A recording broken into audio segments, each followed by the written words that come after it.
नमस्कार दिनेश जी। नमस्कार वेंकट जी, बहुत बहुत धन्यवाद आपका। आपका भी बहुत बहुत धन्यवाद कि अपने बिजी शेड्यूल में से समय निकाल कर आज आप इस टॉक शो पर आए हैं। हमें बहुत खुशी हुई और आराधना की ओर से मैं दिनेश परिहार जी का हार्दिक अभिनंदन करती हूँ। आप इतना अच्छा काम कर रहे हैं तो हमें तो आना ही चाहिए। इन कलाकार के लिए कोई की आवाज़ उठी, तो इसके पहले आपको बहुत बहुत धन्यवाद। और आपका जो आपने जो लक्ष्य लिया है, इसका मुकाम तक पहुँचाइए इस बार। बस इसी कोशिश में लगी हुई हूँ और मुझे इतना पता है कि कलाकार की आवाज़ की बात की जाए तो आपकी आवाज़ एक गूंज है। बहुत सारे कथक के जितने भी दिग्गजों को मैं जानती हूँ, उनमें से दिल्ली में दिनेश परिहार जी का नाम कौन नहीं जानता। बहुत सालों से न जाने कितने पुरस्कार उनको इन्होंने जीता है, कितने सम्मेलनों को अपनी कला का प्रदर्शन करके इन्होंने शोभामान बढ़ाया है उन आयोजनों का। आज दिनेश जी से ही उनकी यात्रा के बारे में सुनते हैं, जानते हैं। दिनेश जी, कुछ अपने बारे में बताएं। कि हमारी यात्रा तो कहते हैं कि जीवन इंसान का एक जन्मभूमि और कर्मभूमि और मृत्यु भूमि किसी के निश्चित नहीं होती। जन्मभूमि मेरी राजस्थान की है और कर्मभूमि मेरी बम्बई से थी पहले, फिर अब वो दिल्ली बन गई है।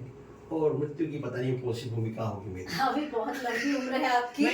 तो इसलिए वो एक बात ऐसे चलिए, कलाकार का एक वे होता है जी। कि हर चीज़ तीन ताल जैसी होती है, तीन हर चीज़ तीन होनी चाहिए जीवन में जी।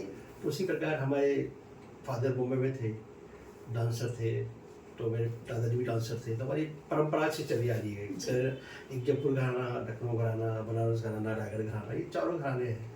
तो घरानों में क्या है कि होता नहीं कि सबके अलग अलग कुछ पद्धतियाँ होती हैं। जी। जयपुर में थोड़ा फास्ट नाचते हैं, जयपुर में थोड़ा, लखनऊ में थोड़ा भाव ज़्यादा हो जाता है, बनारस में थोड़ा सा रोकती हूँ और पीछे की ओर जाती हूँ। आप अपने पिताजी के बारे में कुछ बताइए। जैसे क्या है कि मेरे पिताजी पंडित भीमराज जी थे। उन्होंने बॉम्बे में पंडित गौरशंकर डांस सीखा, मेरे ताऊ जी हैं। और उनका काफ़ी फिल्मों में उन्होंने पाकिजा फिल्म में डांस कंपोज किया था। अच्छा। तो मेरे बड़े ताऊ जी थे, उनका नाम पंडित गौरशंकर जी था। उन्होंने फिल्म पाकिजा और नौरंग काफ़ी पिक्चर में डांस कंपोज किया था। मेरे फादर भी उनके साथ में एज असिस्टेंट डायरेक्टर करते थे। छोटे बहुत पुरानी बातें थी। और मेरे नाना जी भी डांस डायरेक्टर थे, बीसों और मीरा लाल। अच्छा। सरोज खान जो उनकी शागिर्द हैं। अच्छा। तो मेरे नाना जी थे बीसों और मीरा लाल, वो ग्रांड रोड में लेते थे बॉम्बे में, हम लोग तब की बात है। और पिताजी फिर वो बॉम्बे में काफ़ी काम किया। बॉम्बे में पापा ने फिल्मों में काम किया, डांस डायरेक्टर भी किया, कुछ एक्ट भी की पापा ने। फिर हम लोग फिर कथक सीखा पापा से हम लोगों ने। पापा फिर हम लोग दिल्ली आ गए, हमने कथक में डांस सीखा। मैंने फिर महाराज घंटा में मैंने कुछ किया। पापा जी ने काफ़ी हमारे शोज़ वगैरह किए थे बॉम्बे में। जाकिर हुसैन के साथ, फादर के साथ में, अलग खान साहब के साथ में पापा ने शो किया था हमारे। उनकी एक शागिर्द थी साहिरा रोहिता जैन, जो भी बॉम्बे में है और एक लंदन में है। अच्छा। शागिर्द है, वो काफ़ी काम कर रही है वहाँ पर बॉम्बे में और लंदन में। जाते रहते हैं लोग शो करने के लिए, बॉम्बे भी जाते हैं, कभी कभी बाहर भी जाते रहते हैं, ऐसे जाते आते रहते हैं। तो किस उम्र से आपने घुंघरू पहना या कथक को आपने शागिर्दी ली अपने फादर से? तो क्योंकि हम लोग 4-5 साल का था मैं जब, तो पापा ने हमें सबसे पहले सिखाया था हमें ता थई थई ता आते थई ता। तो उस बचपन में पता नहीं पता क्या होता है ये, लेकिन जो आधे बाद में पता लगा कि भाई ये तो बहुत शुद्ध चीज़ें हैं जो मार्केट में कभी ख़त्म नहीं होने वाली है जी। वो हमें अच्छा लगा। फिर महाराज जी आए थे एक बार पापा से मिलने के लिए, उन्होंने कहा था आपके बच्चों को मेरे पास दिल्ली भेजिएगा। तो फिर पापा ने हमें, फिर मैं वो दिल्ली आए, कथक में एडमिशन लिया हम लोगों ने जी। थोड़ा सीखा, क्योंकि यहाँ पर एक माहौल था। बॉम्बे में क्या है कि कथक के कहीं भी नहीं है। ओके। मुंबई में सिर्फ ओनली फिल्म इंडस्ट्री का काफ़ी डांस हुआ करता था जी। फादर ने हम लोगों को काफ़ी बचा के रखा हुआ था। 2-3 लोग थे वहाँ पर बॉम्बे में जो डांस करते थे। सितारा देवी जी थी और एक गौरशंकर जी थे और एक दमन जोशी थी। अच्छा। ये बॉम्बे में 3-4 लोग ही नाम चलते थे। अच्छा। लेकिन हम लोग महाराज जी को वहाँ बुलाया करते थे, तो महाराज जी आते थे वहाँ शो करने के लिए। तो हम लोग को काफ़ी क्रेज हुआ करता था कि भाई कथक क्या चीज़ होती है। तो फिर हमने वहाँ से निकल के हम लोग फिर दिल्ली आए। दिल्ली में हमने कथक में एडमिशन लिया, हम लोगों ने सीखा। तो ये पूरे एक अच्छी बात है, आपको शायद पता भी हो कि पूरे वर्ल्ड में जो कथक केंद्र जो बना हुआ है वो 3 जगह पर ही है। एक दिल्ली में, एक लखनऊ में और एक जयपुर में। और कहीं कथक की ब्रांच नहीं खोली सरकार ने। तो इसका काफ़ी नुकसान भी हुआ पब्लिक को। जैसे कि बॉम्बे वालों को यहाँ आना पड़ता है, पूना वालों को यहाँ आना पड़ता है, तो वो बड़ा दिक्कत। तो दिल्ली, जयपुर और लखनऊ में जो कथक केंद्र खुले हैं, हाँ। जिसके लिए आप कह रहे हैं कि बहुत शुक्रगुजार होना चाहिए। इन 3 स्टेट्स में सरकार ने खोला है। तो अब मैं ये जानना चाह रही थी कि इसका जो बेनिफिट्स है, जो आपको कथक केंद्र से मिला है, हाँ। ये तीनों स्टेट्स को जो मिला है, दिल्ली, लखनऊ और जयपुर, क्योंकि ये तीनों घरानों से आ रहे हैं, सिर्फ इस वजह से यहाँ खुले हैं या इसका कोई और अभिप्राय था? क्या हुआ कि देखा कि भाई इनके दिग्गजों ने जैसे काम किया, जैसे कि भाई जयपुर घराने के लोग काफ़ी काम कर रहे हैं, लखनऊ घराने वाले काफ़ी काम कर रहे हैं, दिल्ली में भी काफ़ी, दिल्ली में तो राजा महाराजा रहा करते थे, तो उन्होंने उनको दिया, संरक्षण दिया। उसी प्रकार से फिर घराना, आपके बारे में कहना भी सही है कि घराने वजह से हो रहा है। नहीं, बनारस घराना भी है, रायगढ़ घराना भी है, पर वहाँ पर इतना प्रचलित में नहीं रहा। क्यों नहीं रहा? क्योंकि उन जो गुरु लोग थे वो लोग फिल्म इंडस्ट्री में चले गए। अच्छा। जैसे कि अपने जो गोपी कृष्ण जी थे, जी जी, सीता जी, इन्होंने उनको कथक बच्चा करते थे वो जी। तो एक जमाना हुआ करता था जब गोपी कृष्ण को लोग देखने तरसते थे डांस कथक। अच्छा। और उन्होंने एक धनक धनक पायल में उन्होंने मूवी में डांस किया। जी। तो उस मूवी में उसको उनको इस तरह नचाया गया ताकि वो डांस की जो मर्जी कर दीजिए आप, अच्छा। कथक नहीं रहा फिर वो। ओहो, ओके। तो उस वजह से फिर वो धीरे धीरे करते करते वो कथक से आउट हो गए। लेकिन महाराज जी ने कभी कथक में नहीं गए। हमारे ताऊ जी खाली 2 बार, एक बार की बात बता रहा हूँ, शंभू महाराज जी और मेरे ताऊ जी गौरशंकर जी से शूटिंग कर रहे थे। ऐसे मीना कुमारी का बाकायदा फिल्म थी, तो वो बहुत ड्रिंकर थी मीना कुमारी जी, तो डांस करने आई। तो हमारे ताऊ जी बैठे हुए और शंभू महाराज जी बैठे हुए, हमारे डायरेक्टर भी बैठे हुए हैं और गुरु है वो तो, और वहाँ पर तो मास्टर जी, फिल्म इंडस्ट्री में तो गुरु नहीं है आप, एज ए मास्टर जी तो बैठे हुए। तो डायरेक्टर साहब ने कहा कि आज उनका आज मूड नहीं है मीना कुमारी जी का। अच्छा। तो उनको बड़ा चुभा बात को, शंभू महाराज जी को, शंभू महाराज जी को। तो उन्होंने कहा आज के बाद दोनों ने आपस में बात करी कि हमारी लास्ट मूवी है, इसका तो कभी मूवी डांस नहीं करेंगे, ना ही हमारे बच्चों को बोलेंगे कि आप डांस करने मूवी में चाहिए। एक गुरु का जो गुरुत्व होता है वो वो फिल्म इंडस्ट्री वालों ने उसकी गरिमा को नष्ट कर दिया। वो मास्टर जी बोलते हैं, नोट से गुरु जी। जैसे हम लोग अभी आप मुझे गुरु जी कह रहे हैं, जी। फिल्म इंडस्ट्री में जाओ कोई भी हो, मास्टर जी आ रहे हैं। अच्छा। Sonkar master, dance director master, तो नो जैसे गुरु। तो इसलिए हम लोग फिर उन्होंने डिस्कस किया कि भाई हमारे बच्चों को भी नहीं भेजेंगे। तो हम लोग धीरे धीरे करते करते हम लोग बॉम्बे छोड़ के हम लोग दिल्ली में आने हमने पसंद किया। अच्छा। इसलिए हम लोग दिल्ली छोड़, बॉम्बे में पैसा बहुत मतलब सुनकर बड़ा आश्चर्य लग रहा है कि लोग बाग पैसे के लिए बॉम्बे भागते हैं। हाँ, कोई भी अगर मैं यहाँ पे पूछूं किसी भी कलाकार को, तो वो लोगों को पैसे के लिए, उनको अगर मौका मिलता है तो वो फिल्म इंडस्ट्री ही जाते हैं। उनका तो डेस्टिनेशन, लास्ट डेस्टिनेशन कहा जाता है कि फिल्म इंडस्ट्री। तो लेकिन आपने बॉम्बे छोड़कर आप दिल्ली आए। क्योंकि हमें पता था कि वहाँ की जो दुनिया है ना, वो ड्रीम लाइट है ना, कि भाई रात का अंधेरा में दिन निकलता है। अच्छा। तो कलाकारों के लिए वो अच्छी नहीं होती है। ओके। अब हमें जाकिर हुसैन जी है हमारे, जो इतने बड़े सुपरस्टार है, वो कहते हैं कि मैं कहीं भी प्रोग्राम करूं, कहीं भी पूरे वर्ल्ड में प्रोग्राम करता हूँ, लेकिन जब दिल्ली आता ना तो मुझे लगता है कि मैंने प्रोग्राम किया। अच्छा, ऐसा मतलब आपने जो ये बात कही है, इस बात से मुझे एक प्रश्न मेरे अंदर आ रहा है कि कलाकारों की कद्र क्या दिल्ली में ज्यादा है बॉम्बे से? हाँ जी, दिल्ली में काफ़ी कलाकारी कदर भी है और उनकी मतलब ऊर्जा है। यहाँ पर हर आदमी कमा के खा रहा है अपना। अच्छा। जैसे भाई आप जैसे आपने संस्था खोला है अपना एक, जी। आप एक टीचर रखा, 2 टीचर, 4, आप 10 टीचर रखे हुए हैं जी, तो उससे घर चल रहा है। जी। बॉम्बे में ऐसा नहीं है। अच्छा। बॉम्बे में क्या है, जिसके पास है उसी के पास है। अच्छा।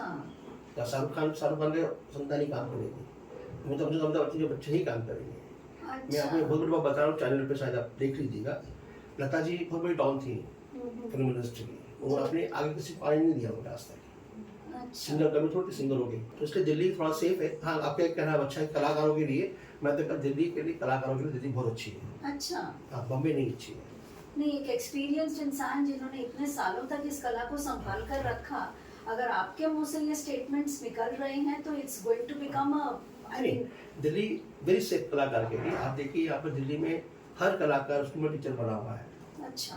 बॉम्बे में स्कूल में टीचर ही रखते हैं। ये तो बहुत बड़ी बात आप बता रहे हैं आज कि मतलब आज के यूथ जो हैं, जो बॉम्बे भाग रहे हैं, वो जाते हैं ना, वहाँ पर जाके उनको काम नहीं मिलता है।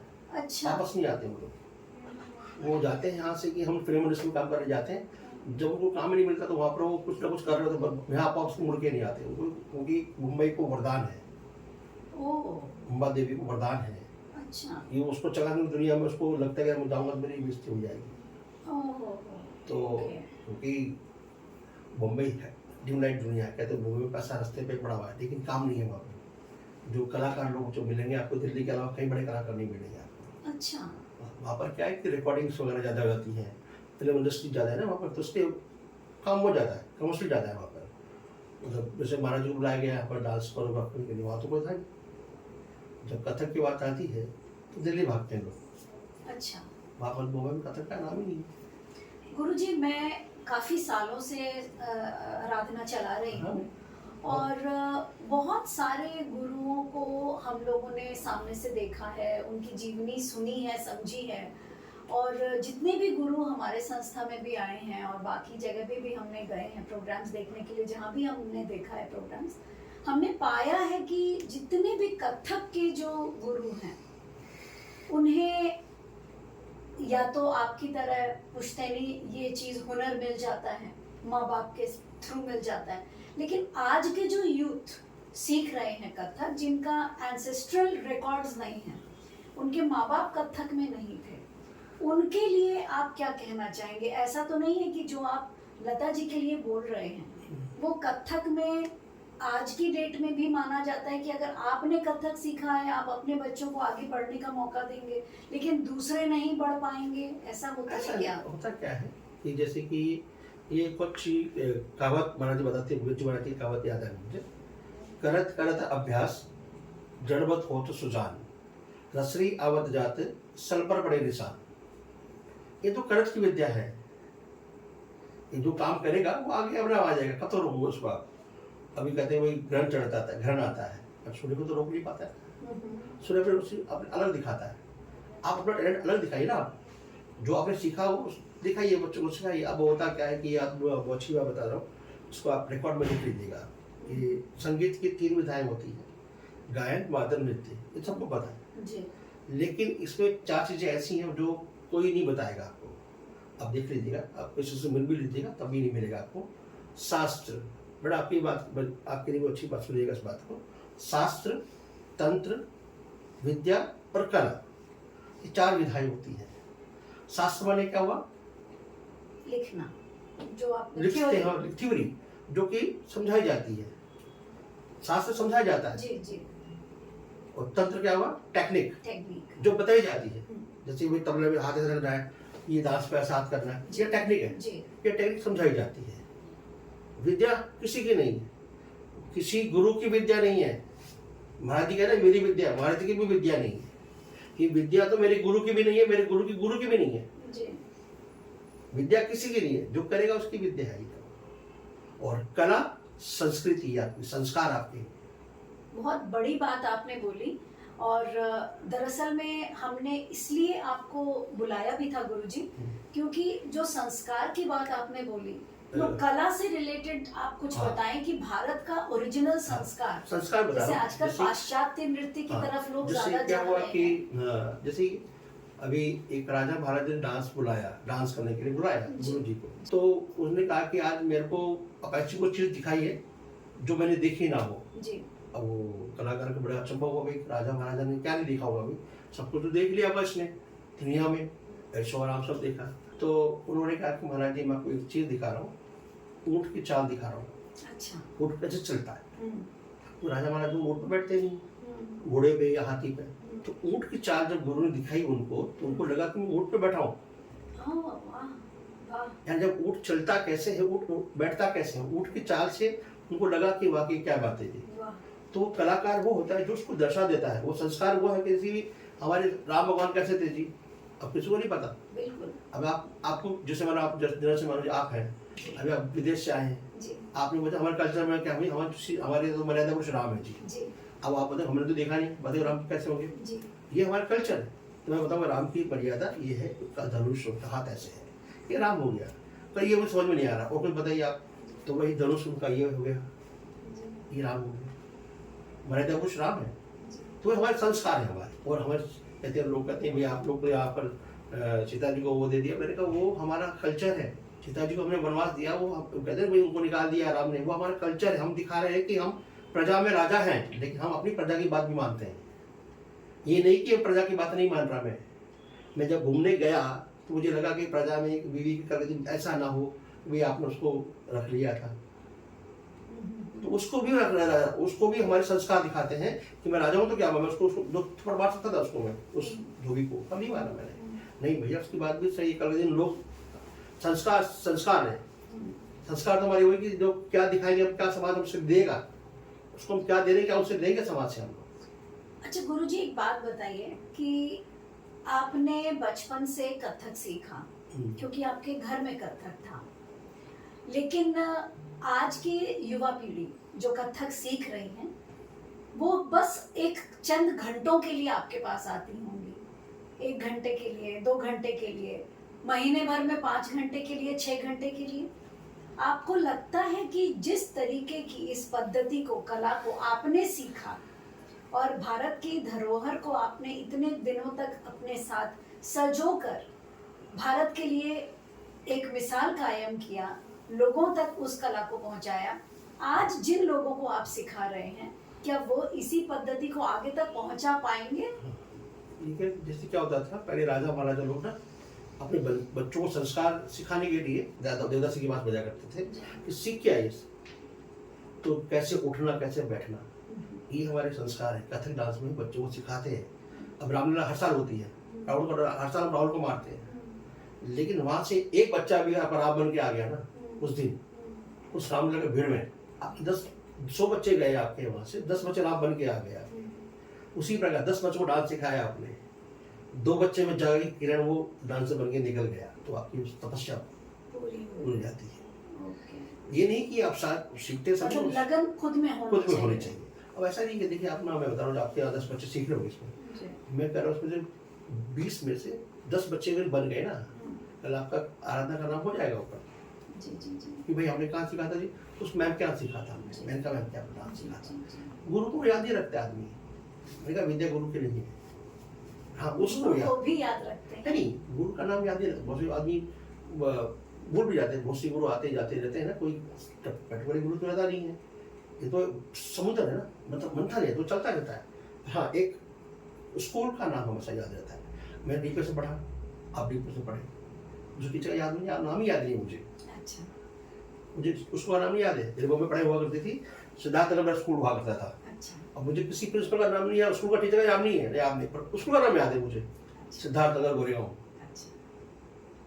तो स्कूल का नाम याद रहता है आदमी को। गुरु कहते हुए आदमी भूल भी जाता है, नाम याद नहीं रहता, मेमोरी साफ तो होती नहीं है। हाँ, अगर लिंक में जुड़े रहे, हाँ, लेकिन आपका नाम तो याद रहेगा। आराधना से सीखा था मैंने, क्योंकि पेरेंट्स भी बताता है कि मैंने आपको वहाँ भेजा था सीखने के लिए, पेरेंट्स को आपको याद ही नहीं रहेगा, इसलिए बहुत बड़ा काम कर रहे हैं आप। तो आप भगवान करे आपकी उम्र काफ़ी लंबी स्वस्थ रहे और ऐसे आप काम करते जाएंगे। गुरुजी, पहले के ज़माने में बार्टर सिस्टम हुआ करता था, तो गुरु शिष्य परंपरा से चीज़ें सिखाई जाती थी। शिष्य आपके घर पर रहते थे, आप उनसे घर के रोज़मर्रा के काम करवाया करते थे, और गुरु के चरणों में रहकर गुरु अपनी दक्षिणा के रूप में उनको वो कला दिया करता था। आज के समय में आपका इस बारे में क्या कहना है कि जो बच्चे आपके पास आते हैं, आप पैसे को प्राथमिकता देते हैं या कला को? ऐसा होता है, इसमें 2 पद्धति होती है, इसमें भी 2 सिस्टम होता है।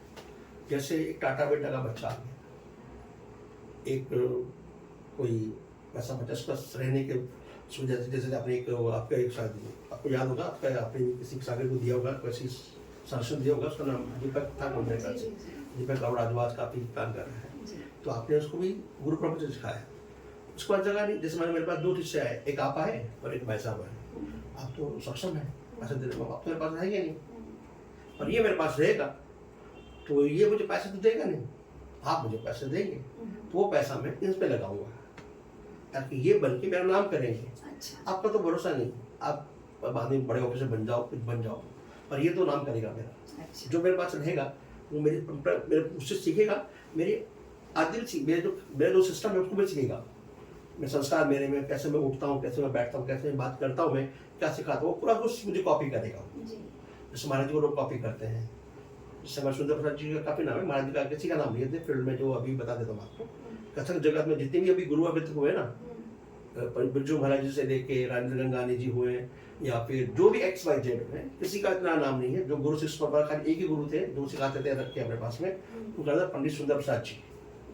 आप कभी सर्च मारिएगा, कोई नहीं, किसी ने अपने घर पर रख के नहीं सिखाया। हाँ, अपने बेटों को सिखाया, अपने भाइयों को सिखाया, लेकिन उन्होंने, जैसे आपने कहा ना कि संतान नहीं थी उनके पास, सारा पैसा उन्होंने उस पर लुटा दिया। कथक के सबसे पहले गुरु वही थे। अच्छा। कथक के पहले वहाँ हुआ करता, मानता तुझे रोड है आपका बालभवन के पास में जी। कथक वहाँ हुआ करता था। तो उनके यहाँ पर 50 बच्चे रहते थे, उनकी सैलरी पूरी उन्होंने उनमें लगा दी। अच्छा। तो सारी गुरु परंपरा शिष्य परंपरा उनके यहाँ से चली है। आजकल कोई रख के सिखाता नहीं है। आजकल मैं भी सिखा, मैं क्यों बोलूँ, मेरे पास भी कोई बच्चा नहीं सीखता ऐसा कि आज सब। इसका कारण क्या है गुरु? कारण क्या है कि आप सबको पैसा चाहिए और काम कम सीखना है, रियाज नहीं करना है। वो लोग कहते थे पहले 3 साल सीखो, ढंग से सीखो, फिर कमाओ। वो पसंद नहीं आता बच्चों को। आज का बच्चा 10 थोड़े सीखेगा, गुरु बन जाएगा, कुर्ता डाल देगा, पान खा लेगा, गुरु बन गया मैं तो इसलिए वो बच्चों को सिखा नहीं पाता है। अच्छा। जैसे क्या है कि मैं आप बड़े गुरु, आप बड़े गुरु हुए, आपने मुझे 8 आना दिया, आपने 1 रुपया मुझे नहीं दिया, मैंने उनको 4 आना दे दिया, मैं तो सेव हुआ अपना। उन्होंने 10 पैसे दे दिए, उस 5 पैसे विद्या खत्म, कितने में 4 में खत्म होगी विद्या।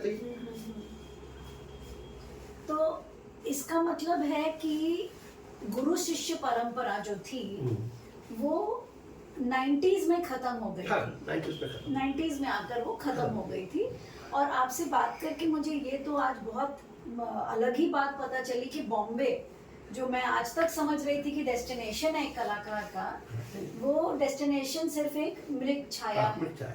वहाँ पर आप जाते हैं और फिर उसके बाद वहाँ जो आपकी कला है वो भी। जैसे क्या हुआ, जैसे कि मानो अभी आप बंसाली साहब हो, मैं कलाकार हूँ, मैं गया अपनी एल्बम लेके, तो आपने कहा ठीक बैठ जाएगी, उन्होंने मेरे गाने सुन लिए, रख लिए, मुझे करवा लिया, ठीक है जी, ये पैसे रख लो, नाम मैं अपना दूंगा। ओहो। ये सब हुआ है हमारे साथ में। अभी बच्चे हमारे मुझे डायरेक्टर भी मिलाऊंगा, कभी अगर मुंबई आए ना, हाँ। उससे मिलाऊंगा मैं आपको कभी। हमारे ये शंकर शंभू की फैमिली से ही है। अच्छा। बहुत बड़े कवाल थे, तो इनकी 7 बेटे हैं इनके। अच्छा। सारे मिडिल में, मतलब बॉम्बे में नाम है इनका। अच्छा। और हमारे एक जैसे चन्नी प्रकाश है ना, डांस कोरियोग्राफर, मेरे मामा जी हैं। अच्छा। उन्होंने मुझे बुलाया था, मैं नहीं गया। मेरे माँ पापा ने नहीं भेजा, दादा ने बुलाया था मुझे, पापा को भैया को मेरे को। मेरे पापा ने कहा कि नहीं भैया, तुम कथक सीखने दो, उनका कोई भरोसा नहीं फिरने वालों का, कब लात मार दी, कब क्या हो जाए, बाद में फिर ऐप करने लग जाते। मुझे बहुत अफसोस हुआ ये सुनकर, कुछ दिन पहले मुझे ये बात पता चली कि सरोज खान जी, जिनको सब मास्टर जी बॉम्बे में कहा करते थे, माधुरी दीक्षित जी और ऐश्वर्या राय जी, सारे उनको मास्टर जी कहते थे। और कुछ दिनों पहले ये पता चला कि जब वो हॉस्पिटल में थी तो हॉस्पिटल का बिल पे करने के लिए भी उनकी बेटी के पास पैसे नहीं थे, तो गोविंदा ने आकर के उनको 3 लाख रुपए दिए बिल पे करने के लिए। और शायद उसके बाद शाहरुख खान, सलमान खान जी भी आगे बढ़कर उन्होंने मदद की। तो इस बात को समझकर मुझे ये तो समझ में आ गया कि वहाँ पर आप मास्टर जी भले बोलते जरूर हैं, लेकिन वो रिस्पेक्ट वहाँ नहीं है। अच्छी बात बताई आपने। वहाँ पर ड्रीम लाइट है, वहाँ पर कोई किसी का पैसे की कमी नहीं है, किसी का सरोज खान के पैसे की कमी नहीं है। होता क्या है कि वहाँ पे एक दुनिया है, अच्छा हो बुरा हो लाइमलाइट में रहना चाहिए। मतलब गोविंदा हो, अमिताभ बच्चन हो, शाहरुख खान साहब हो, ये अगर उनको कोई मूवी नहीं आती ना तो कुछ ऐसा कुछ फंडा करते ताकि इनका न्यूज़ चलती रहे। अच्छा। न्यूज़ चलनी चाहिए। अच्छा। तो सरोज खान को इतना बहुत पैसा है, सरोज खान को इस कमी नहीं पड़ती थी। जिस लेडी ने 20-30 साल फिल्म में जिसमें राज किया हो, जी जी, तो उसके लिए 3 लाख रुपए क्या बड़ी बात है। ये मैं भी सुनकर आश्चर्य में तो वो क्या है कि एक वो संपत्ति है और एक पब्लिक को बेवकूफ बनाने वाली बात है। अच्छा। ताकि आज छोटी सी बात बता रहा हूँ, मैं हूँ आज, मैं सरोज खान जी मेरा नाम नहीं है, पर 3 लाख रुपये मिलेंगे मेरे पास आज। छोटी सी बात, छोटा सा एग्जाम्पल दिया मैंने आपको। पर बॉम्बे वाले क्या करते हैं, वो दिखावा ज्यादा करते हैं। गुरुजी, बहुत ज़रूरी और बहुत इम्पोर्टेंट जानकारी आपने हमारे दर्शकों को दी। उनका जो भ्रम है बॉम्बे के लिए वो आज टूटा ज़रूर होगा। हाँ, ये भी बात आपने कही है कि जो कलाकार बनना चाहते हैं वो ज़रूर ऐसा नहीं है कि बॉम्बे ना जाएं, लेकिन अगर वो उनकी मेहनत और उनके लक उनको फेवर करता है तो वो वहाँ भी बहुत अच्छी तरक्की कर सकते हैं। मगर गुरुजी, मैं आपसे ये पूछना चाहूँगी कि क्योंकि गुरु शिष्य परंपरा अब रही नहीं, बहुत सारे ऐसे भी बच्चे हैं जो आज की डेट में हम लोग सोशल मीडिया में देखते हैं कि वो नाच रहे हैं, लोगों को देख करके नाच रहे हैं, लेकिन जो बेस है, इंडिया का जो बेस कोर डांस कहा जाता है कथक को, अगर हम लोग उनके कलाकारों का नाम लेना चाहें तो वो तो उंगलियों में हम ले लेंगे, उससे ज़्यादा कलाकार अब हिंदुस्तान में बचे नहीं हैं। तो ऐसे में आप क्या संदेश देना चाहेंगे कि क्या सरकार को कथक केंद्र हर एक राज्य में खोलना चाहिए?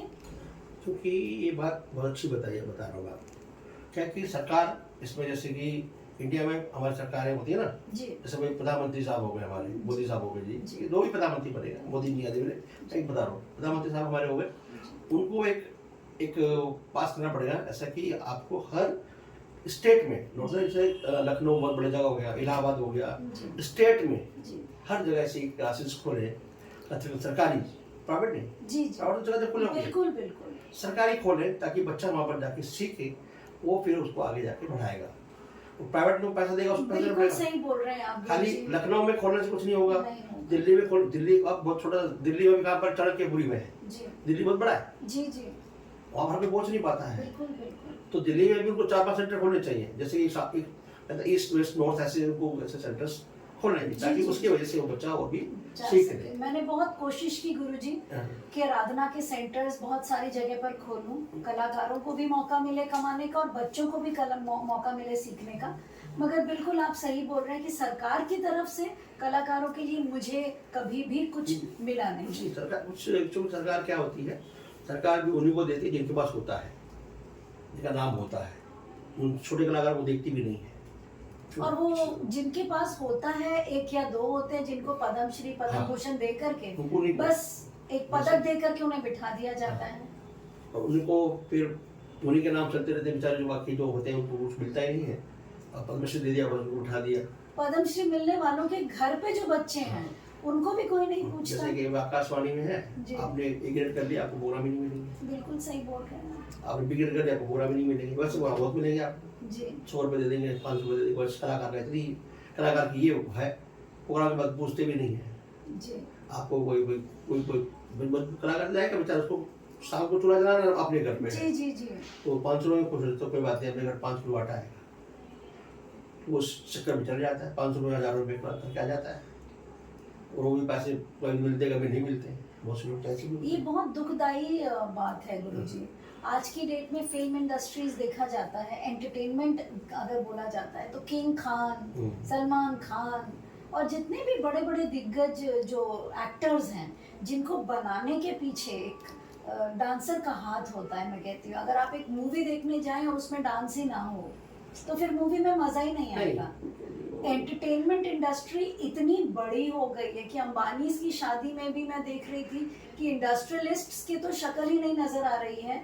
सारे समय आपको जितने भी महीनों तक और सालों तक उनकी शादियां दिख रही हैं, सारे के सारे तो फिल्म स्टार्स बेस्ड थे, लेकिन वहाँ टैलेंट मुझे कुछ भी नहीं दिखा। मतलब जो कोर होता है इंडिया का, जो कल्चर कोर जिसे कलाकार कहते हैं, उनको मैंने कहीं पे भी रिस्पेक्ट मिलते हुए नहीं देखा है। तो इसके पीछे का रीज़न क्या है? क्या कारण है कि जो हमारे कलाकार हैं उनको उनका जो मतलब जो स्थान उनको मिलना चाहिए भारत में, वो स्थान उनको मिल नहीं रहा है? कारण क्या है?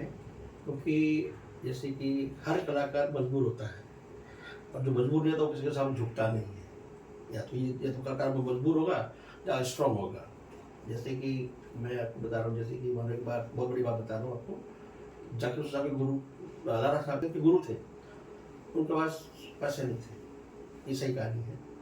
उनकी अनारका खान साहब, उनके एक दोस्त, दोनों दोस्त तबला सीखते थे मुंबई में, कांदीवली में, मराड़ में उनका मकान हुआ करता लोखंड वाला में। मेरे पापा ने मुझे बताई थी कहानी वाली, कलाकार बहुत बड़े कलाकार थे। तो उनकी बेटा की शादी तय हो गई, पैसे नहीं है, शादी नहीं होगी, 10 दिन बाद शादी है, पैसे नहीं, अब लड़की की शादी है। तो और लड़का खासा तबला बजा सिखाने गए, तो उनका अबू जी का बताना, मेरा मूड सही नहीं आज। तो दूसरे वाले को पता था कि भाई इनके पास पैसा नहीं है, दूसरी बार गया बाहर कि यार मेरी बेटी की शादी है, पैसा नहीं है तेरे पास, तो हमारा खाना अभी थोड़ा उम्र की हो रही है और पैसा नहीं है तो क्या करें।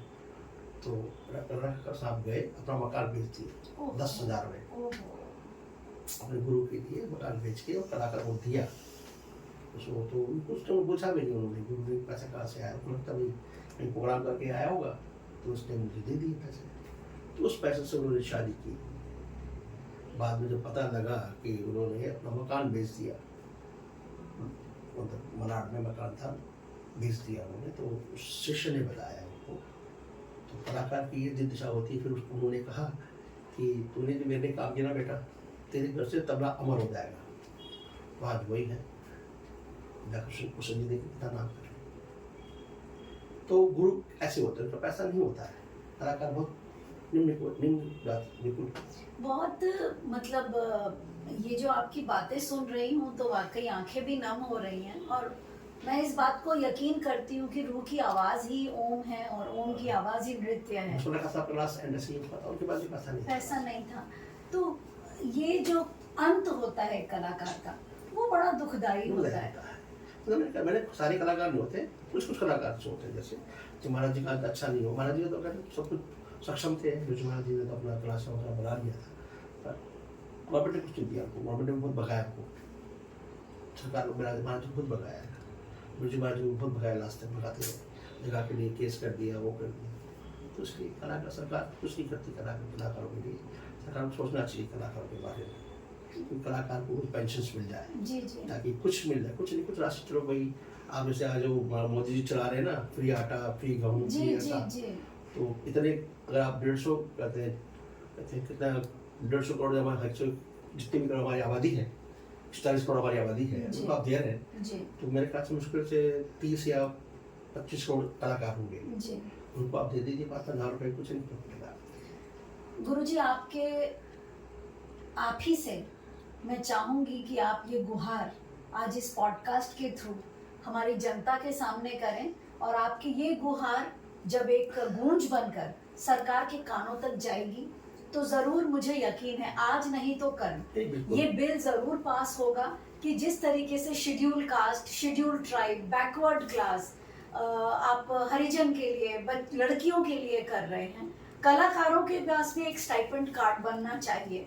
ये मेरे विचार हैं गुरुजी। मैं चाहती हूँ कि ये कार्ड बने, उनको भी एक पेंशन के रूप में कुछ मिले, जो आप दे सकते हैं, आपके हक में है, जो आपके लगता है कि इतना है 2.5, 3, 5 जो भी आप दे सकते हैं, ताकि उसका एक दिनचर्या चलता रहे, उसको कहीं किसी के सामने हाथ ना फैलाना। बिल्कुल, ताकि सरकार कर सकती है कि बड़ी सरकार और सरकार भी करती हैं, अच्छी सरकारें करती हैं, यानी इंडिया में हमारी सरकार नहीं करती है, बाकी स्टेट गवर्नमेंट को भी करना चाहिए। मैं कह रहा हूँ खाली मोदी जी को नहीं कह रहा हूँ, मैं जो स्टेट के मुख्यमंत्री साहब जो है हमारे पूरे स्टेट की जो इंडिया के हैं, उनको करना चाहिए। अगर जब वो नहीं कर रहे तो आप करिए।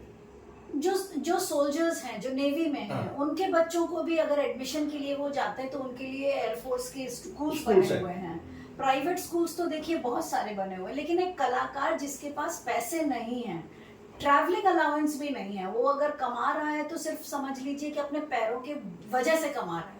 अगर कल को उसका एक्सीडेंट हो जाता है तो वो तो घर पर बैठ जाता है, फिर उसके घर में दाल चावल आटा, आग जले तो कैसे जले, कौन सोचे उनके बारे में। ये सरकार को सोचने वाली बात है, बहुत बड़ी बात है। मेनका जी बहुत बहुत धन्यवाद आपका, आपने हमारे इतना सोचा। आपका भी बहुत बहुत धन्यवाद, बहुत बहुत धन्यवाद कि आप भी इस मुहिम में हमारा साथ दे रहे हैं। सरकार को यही मेरी हाथ जोड़ के विनती है कि कलाकारों के बारे में सोचिएगा। आज आराधना के इस पॉडकास्ट से दिनेश परिहार जी की ओर से मैं आप सबसे ये विनती करती हूँ, आप लोग भरपूर सहयोग दें ताकि हमारी ये आवाज सरकार तक पहुंचे। दिनेश जी आपका बहुत बहुत धन्यवाद। आपको बहुत बहुत धन्यवाद मेनका जी। Thank you.